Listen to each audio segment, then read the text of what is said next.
கல்யாணம் ஆகி மாதம் வந்துருச்சு. ஸோ நான் இருந்தோம் சோம்பிடா ஆகி எனக்கு நாங்கள் வீடு வந்து ஷிஃப்ட் ஆகிட்டோம். ஸோ நான் வந்து தனியார் ஒரு வீடு எடுத்துட்டேன். ஸோ தங்கலங்க தோஸ் டெய்லி இந்த மாதிரி இவங்க சொல்லிட்டு எல்லாம் முடிவு பண்ணி எல்லாம் ஷிஃப்ட் ஆயாச்சு. அப்புறம் ஃபர்ஸ்ட் டே விஷயம் இன்னும் பெருமலை எழுப்புறேன் எழுப்பி ஆஃபீஸ்க்கு அப்படின்னு சொல்லும்போது எனக்கு கொஞ்சம் காஃபி அப்படின்னாங்க. எது இது எனக்கு காஃபி இந்த மாதிரிலாம் அப்படின்னா எங்கள் வீட்டில் எங்கள் அம்மாங்க இவங்க அம்மா இப்படி தான் எழுப்புவாங்க, பிஸ்கெட் வாங்கி வைப்பாங்க. ஸோ இதெல்லாம்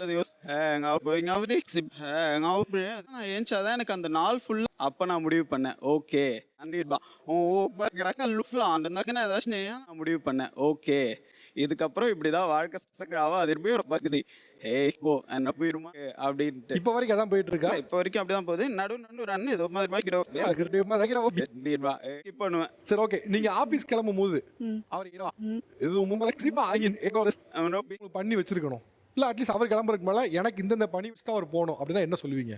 என் ட்ரெஸ் எல்லாம் பண்ணிடுவாரு. அப்புறம் சமையல் பண்ணி மாசம்